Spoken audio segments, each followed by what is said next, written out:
untuk proses pembelajaran dari ilmu iman pastikan dari semenjak SD kita sudah diterapkan. Kemudian Islam fikih juga kita sudah belajar gitu kan. Nah, ada juga statement yang berpendapat orang-orang yang sudah paham ya tasawuf itu bagian dari Islam, tapi mereka pendapatnya tasawuf itu mah nanti belajarnya gitu kan, jangan dari sekarang gitu.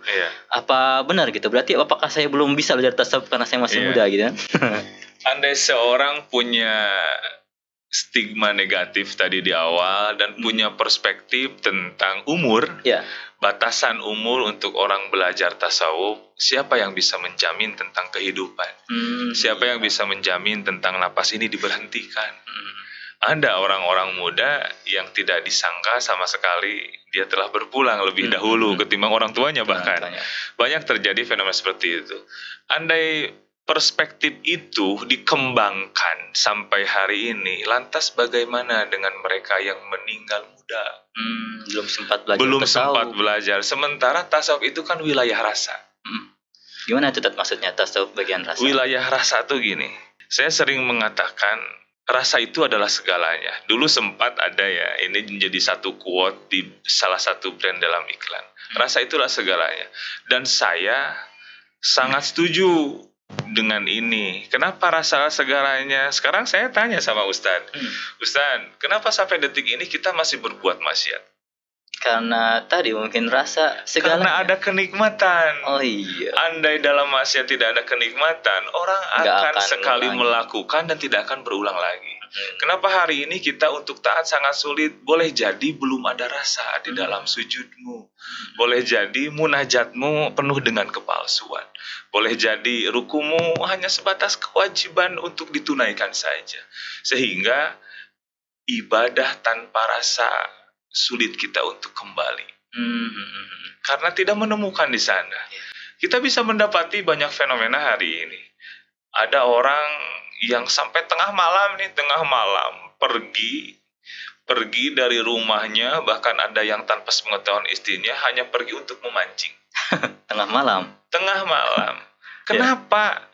Menurut saya yang tidak sehobi, tengah malam enaknya kan tidur. Kenapa? Karena ada rasa di situ. Karena dia menemukan rasa nikmatnya dalam mancing. Orang kalau mendapati rasa itu akan dikejar, mesti akan dikejar. Kalau menemukan rasa loh ya, dan rasa itu adalah ranah tasawuf. Jadi bagaimana mungkin kita tidak bertasawuf? Akan menjadikan beban ibadah ini. Betul. Saya seringkali bilang ke istri terutama, kita harus meningkat dalam sisi makom. Dulu kita selalu berpendapat bahwa sholat itu wajib. Hari ini jangan berpendapat sholat wajib. Sholat itu kebutuhan. Lebih tingkat lagi daripada itu. Karena gini, kalau misalkan kita punya kewajiban setiap tanggal 20 bayar listrik. Apa yang terjadi tanggal 20? Beban kan? Aduh, bayar listrik. Padahal 1 bulan itu sudah dinikmati. Kenapa harus dijadikan beban? Kenikmatannya sudah jauh sebelumnya. Mulai kulkas yang bisa mendinginkan dari minuman dan menyegarkan dari apapun yang kita simpan di sana untuk kebutuhan kemudian hari, mulai dari melicin pakaian sampai rapi, bisa menjadi hiburan beserta dengan keluarga melalui adanya listrik. Itu kenikmatan-kenikmatan yang telah Allah berikan. Dan begitu tanggal 20, bagi mereka yang merasa bahwa kenikmatannya sudah dahulu dinikmati, tidak akan menjadi beban.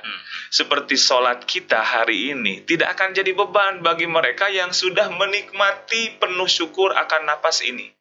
Menikmati bagaimana kaki dengan langkahnya, menikmati bagaimana kedipan mata ini, yang kita sulit mengkondisikannya sendiri.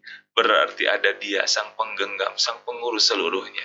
Maka ketika ditunaikan sholat, ia akan hadir rasa luar biasa. Gitu, Ustaz. Betul, berarti penting sekali ya buat belajar tasawuf. Karena kalau misalnya kita nggak belajar tasawuf, cuma tadi Islam dan iman saja, nggak ada rasa tadi. Makanya mungkin saya katakan, saya berpikir kenapa jadi masih males gitu kan ibadah. Ternyata saya baru ketemu jawabannya nih. Belum ada rasa. Boleh jadi gitu. Boleh jadi belum menemukan rasa. Jadi mungkin saya belajar tasawufnya nih kurang dalam mungkin ya, belum ketemu rasa.